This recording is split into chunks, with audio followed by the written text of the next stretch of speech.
लेकिन आजकल अगर पति एक गिलास पानी मांगता है ना तो पत्नी पहले पड़ोसी से 4 गप्पे लड़ाती है फिर पानी देती है। यहाँ की बात नहीं समझना, लेकिन देखो सीता जी के भाव देखो। बोले जान गई हृदयेश्वरी की बात, और अर्धांगिनी है वही जो समझे मन की बात। पिए ही किसी जान निहारी, और मंदिरी मन मुदित उतारी। पति पर कोई विपत्ति आ जाए, धर्म पत्नी वही है जो गले का मंगलसूत्र निकाल कर गिरवी रख दे। आज माता जानकी ने स्वर्ण रत्न जड़ित मुद्रिका निकाली, भगवान के कर कमलों पर सुपुर्द की। हे राघव लीजिए, केवट भैया उतराई दीजिए।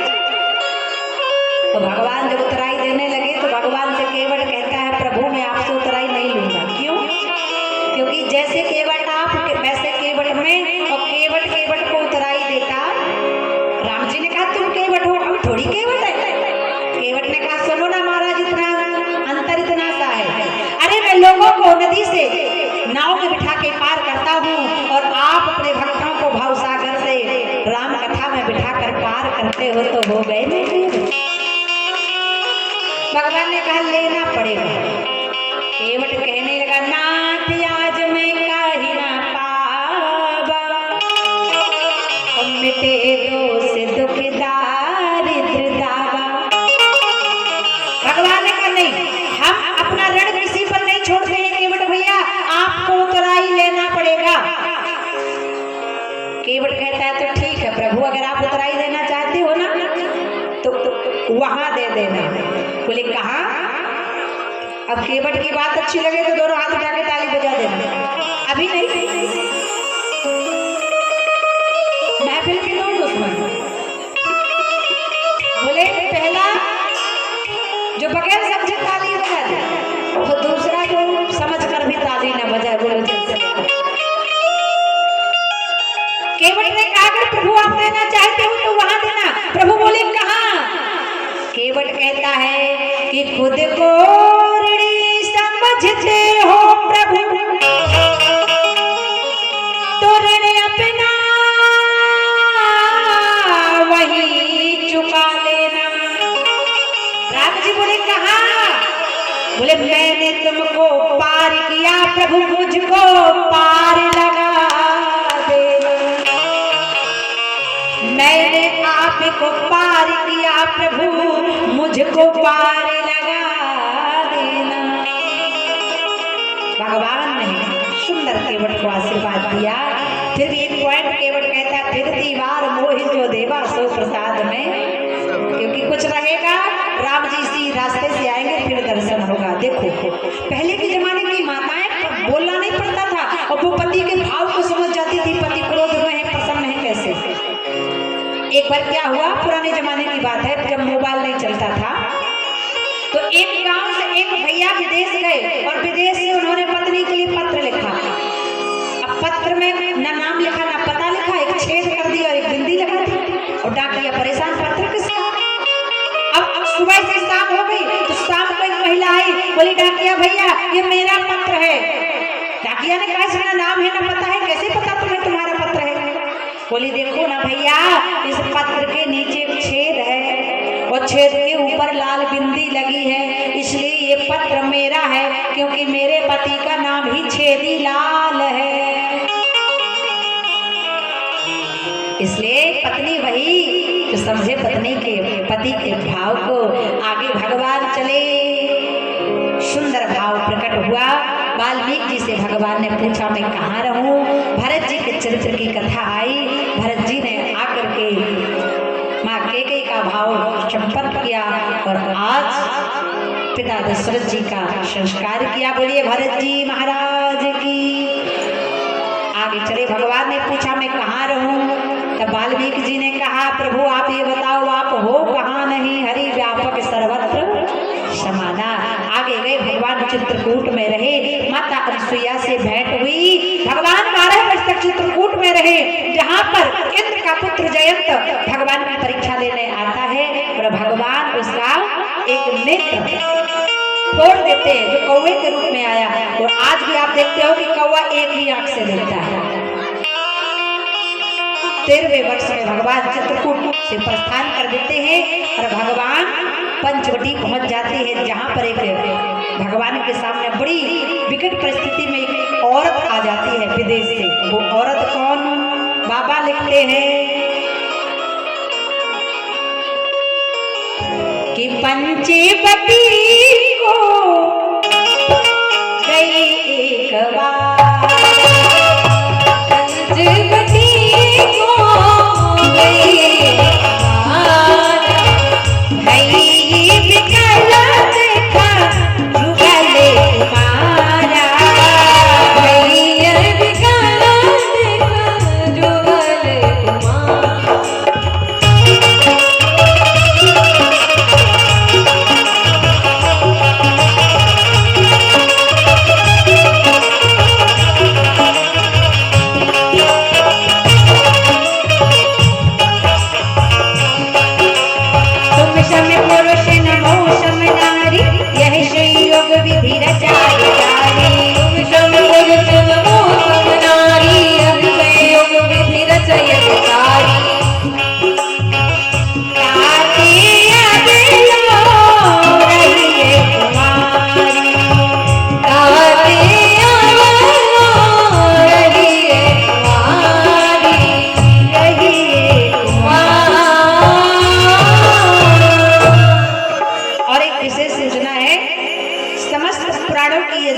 एवं समस्त ग्रामवासी अपने रिश्तेदारों एवं मित्रों को निमंत्रण भेजें। निमंत्रण पत्र ना हो तो कमेटी रूम से प्राप्त करें। और आज की फलाहार व्यवस्था पंडित श्री कालका प्रसाद पांडे जी, धर्मपत्नी वंदना पांडे जी के द्वारा थी।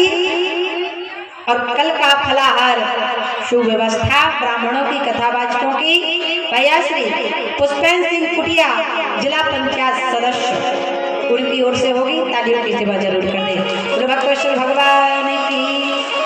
भगवान आगे बढ़ते हैं, लेकिन देखो जब भगवान श्री राम चित्रकूट गए ना तो पहले माता अनसुईया के पास सीता जी को लेकर गए और सीता जी ने पतिव्रत धर्म की बातें सुनी और अनसुईया जी ने पतिव्रत धर्म की बातें बताई। पतिव्रत धर्म है क्या? एक ही धर्म एक व्रत नेमा, काई वचन मन पति पद प्रेम। लेकिन आजकल का बदल गया नियम, एक ही धर्म एक व्रत नेमा, चलो पति जी आज सनेमा बोलो जैसे यार। लेकिन आज अनसुईया जी ने राम जी की पत्नी सीता जी से कहा, सुनो सीता, संसार में 4 प्रकार की पतिव्रता नारी हैं। कितने प्रकार की? तो सबसे बड़ी पतिव्रता नारी कौन? अब आप लोग आकलन करो कि आप किस कैटेगरी की पतिव्रता नारी हो। ध्यान दें, अनसुईया महासती अनसुईया सती सीता से कहती है, सुनो सीता, संसार में 4 प्रकार की पतिव्रता नारी, जिसमें सबसे बड़ी कौन है? बोले उत्तम के यश बस मन माही, सपने आन पुरुष जग नाही। बोले संसार की सबसे बड़ी पतिव्रता नारी वो है जागृत अवस्था तो ठीक, जिसके स्वप्न में भी अपने पति को छोड़कर पराये के पति का दर्शन ना होता हो, वह संसार की सबसे बड़ी पतिव्रता नारी। और दूसरी पतिव्रता बोले मध्यम पर पति देत्यों कैसे, भ्राता पिता पुत्र निज जैसे।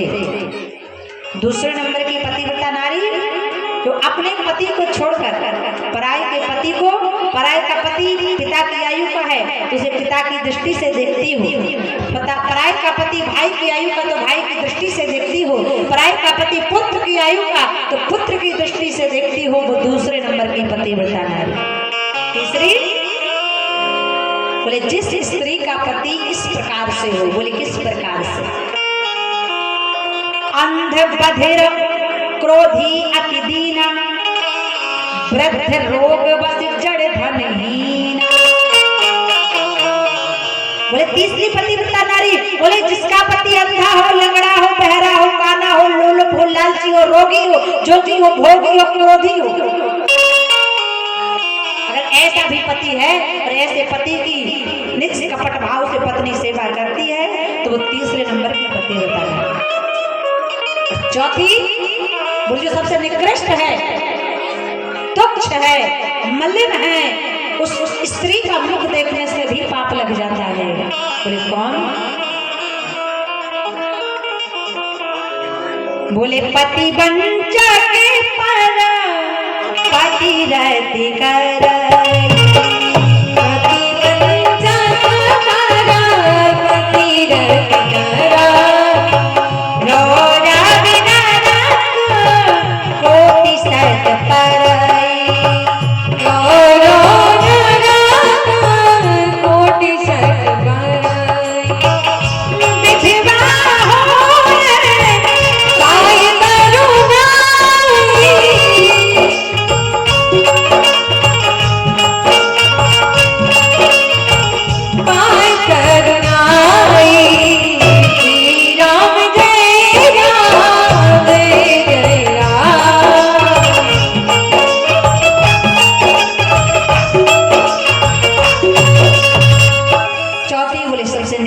स्त्री होती है। बाबा लिखते हैं मानस में, अनुसुईया जी सीता जी से कहती है इसे रामायण की कथा है, इसलिए माताओं को जागरूक करने का संदेश है। बोले चौथी, बोले पति वंचक पर पतिरति करई, रौरव नर के कोटि सत परई। बोले जो अपने पति को छोड़कर पराई के पति से प्रेम पूर्ण संबंध बनाती है और जीवन यापन करती है, ऐसी स्त्री नरकगामी होती है। मानस में तो यहाँ तक लिखा है ऐसी स्त्री विधवा हो या पार तरुणाई यौवन अवस्था में ही वैधव्य को प्राप्त हो जाया करती है। सुंदर पतिव्रत धर्म की बातों को सुनकर सीता जी सरोहार करती हैं और ऐसे वस्त्र पहनती हैं। अनुसुईया जी ऐसे वस्त्र पहनाती हैं जो सीता जी के वस्त्र कभी मलिन हुए। चित्रकूट से भगवान गए, पंचवटी पहुंचे जहां पर एक दुष्टिया नारी आती है। वो दुष्टिया नारी कौन? अभी हमने जो ये बोला है ना, सभी लोग इसको सुधार करना। और जिन्होंने ये लिखा था परिचय में, उनकी हैंड राइटिंग बहुत अच्छी है। एक बार उनकी हैंड राइटिंग के लिए ताली जरूर बजाओ, क्योंकि कई लोग ऐसा लिखते हैं कि खुद लिखे और खुदा बाजे अदरम बदरम सुबह कि हमें समझ में नहीं आया, लेकिन अच्छी राइटिंग से लिखा। बोलो हनुमान जी महाराज की। ध्यान दें, भगवान श्री राम पंचवटी जब पहुंचे ना, तो भगवान श्री राम के सामने एक स्त्री आई और वो स्त्री कहाँ की थी? भारत की नहीं थी, क्योंकि भारत की स्त्री के अंदर लज्जा होती है, भारत की स्त्री के अंदर मर्यादा होती है, भारत की स्त्री के अंदर धर्म होता है। लेकिन वो स्त्री कहाँ से आई? लंका से। लंका विदेश में आता है, और जब लंका से आई तो उसके अंदर कोई मर्यादा नहीं। भगवान के सामने आई और भगवान के सामने खड़ी होकर कहती है तुम सम पुरुष न मोह सम नारी, और यह संयोग विधि रचा विचारी, ठाते बोलो रही कुमारी। हे प्रभु आप मुझसे विवाह कर लो, क्योंकि मैं आपका इंतजार कर रही थी। आपके जैसा कोई पुरुष नहीं और मेरे जैसी कोई स्त्री, आप मुझसे विवाह करें। भगवान बोले हे शूर्पणखा। शूर्पणखा का मतलब क्या है? बोले सूपधन नखा, जिसके सूपा की तरह लंबे लंबे नाखून हो, समझ लेना वही शूर्पणखा। आजकल का तो ट्रेंड चला है। शूर्पणखा भगवान से कहती है आपके जैसा कोई पुरुष नहीं, मेरी जैसी कोई स्त्री नहीं।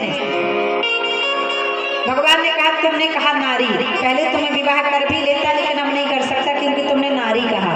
नारी का मतलब क्या है? अरे बेटी जब तक पिता के घर में रहती है तो लोग उसे कहते हैं कुंवारी, और माता पिता की इच्छा से जब पति के घर जाती है तब बनती है नारी, और जब उसकी गोद में छोटा सा लल्ला या लाली आता है तब बनती है महतारी। हाँ, और तुमने कहा नारी, इसका मतलब तुम पहले से शादीशुदा हो। अब एक बार तुम्हारी भावर पड़ गई, अब तो दूसरी बार मरघट में ही पड़ेगी, इसके पहले पड़ने वाली। शूर्पणखा ने कहा विवाह करना पड़ेगा। क्यों? काम मंत्रा कर गई वन भेजे श्री राम, और रण रचने में रहेगा शूर्पणखा का नाम। और आपके जैसा कोई पुरुष नहीं, क्योंकि आपने अपनी भुजाओं को उठाकर संकल्प किया है, निश्चर ही न करहु मई भुज उठाए पनकीन और सकल मुनि के आश्रम ही जाई जाई सुख दे। अब मेरे जैसी कोई स्त्री नहीं, क्योंकि मैंने संकल्प किया है जब तक अपने भाई रावण का और अपने पति विद्युत जिह्वा की मौत का बदला नहीं ले लूंगी तब तक शांति से बैठने वाली। विवाह करना पड़ेगा। राम जी ने कहा बात गड़बड़ हो रही, लक्ष्मण जी के पास भेजा। लक्ष्मण जी ने 1 मिनट नहीं लगा और सूर्पनखा का प्लेटफॉर्म साफ कर दिया। बोलो लक्ष्मण कुमारी की। अच्छा विचार करो, लक्ष्मण जी ने कान नाक क्यों काटे? पूरा गला काट देते ना रहता बांस ना बजती बांसुरी, लेकिन नाक क्यों काटे? तो नाक इसलिए काटी क्योंकि नाक होती है व्यक्ति की इज्जत, और जब तक समाज में उसकी इज्जत है वो इंसान है, और इज्जत जाने के बाद 100 साल तक जीता रहे उसके जीवन का कोई महत्व। और शूर्पनखा की नाक को काट कर लक्ष्मण जी ने रामचरितमानस के माध्यम से संसार के लोगों को संदेश दिया है कि जो बहन जो बेटी माता पिता के विरुद्ध जाकर स्वयं की मर्जी से स्वयंवर करके जीवन जीती है उसका जीवन में कोई सम्मान नहीं होता, उसका जीवन शूर्पनखा की तरह हो जाता है, ना घर की ना घाट की। आगे शूर्पनखा के द्वारा महाभारत रच जाती है और रावण यहाँ 10 शीश स्वान की नाई इत कुत चितई करे भड़ियाई मृग को भेजा। भगवान श्री राम मृग के पीछे गए। जानकी जी ने कहा सुनहु देव रघुवीर कृपाला, यह मृग करे अति सुंदर छाला। भगवान देखो इस सोने का मृग कितना अच्छा है, आप एक काम करो इस मृग को पकड़ के लाओ ना, जब हम वापस अयोध्या जाएंगे तो इस मृग को हम अयोध्या में रखेंगे तो माताएं देखकर मुस्कुराएंगी, इनके पैर में घुंघरू बांध देंगे। राम जी ने कहा अगर जीवित नहीं मिला तो? सीता जी ने कहा तो मार कर लिया ना, इसकी चाम इतनी प्यारी है मैं कुटिया का श्रृंगार कर लूंगी। भगवान ने कहा रे सीता अगर तुम्हें सोने से इतना प्रेम था तो अयोध्या में रहती, लेकिन अब सोना मांग लिया है तो जाओ अब कुछ दिन तुम रावण की सोने की लंका में ही रहकर आओ। कथनानुसार भगवान हर के पीछे गए। रावण यहाँ पर आता है और माता वैदेही का हरण कर लेता है। गीधराज जटायु माँ की रक्षा करते हैं और यहाँ भगवान विलाप करते हैं। मरते मरते मरीज काम रावण का कर गया। भगवान पहुंचे और पहुंचकर विलाप कर रहे हे मृग हे मधुकर श्रेणी तुम देखी सीता मृग ने नहीं। विलाप करते करते गवंड का उद्धार किया। माँ सबरी के आश्रम भगवान गीधराज जटायु का अंतिम संस्कार करके पहुंचते हैं। बाबा लिखते हैं माने समय सबरी मैया को प्रणाम किया। सबरी मैया ने भगवान को जूठे बेर खिलाए। अब राम जी तो बेर खाने लगे, लेकिन लक्ष्मण जी ने कहा राम राम राम, इस सबरी ने ना जाने कितने दिनों से मंजन नहीं किया, मैं झूठे बेर नहीं खाऊंगा। और लक्ष्मण जी ने फेंक दिए। भगवान ने कहा लक्ष्मण तुम्हें भक्त का अपमान चुकाना पड़ेगा। और जब लक्ष्मण शक्ति लगी तो बेर की ही संजीवनी बूटी बनी थी। सबरी माता को नवधा भक्ति बताई। प्रथम भगति संतन कर शंगा, दूसर रति मम कथा। भगवान की झांकी बनी हुई है तो भगवान की झांकी मंच पर लाने का प्रयास करें, क्योंकि आज माता सबरी से भगवान ने पूछा। भगवान राम से सबरी माता कहती है प्रभु आप वहां जाओ, सीता माता की खोज प्राप्त होगी। बोले कहाँ? बोले पंपा सरही जाओ रघुराई, पंपा सरही जाओ रघुराई।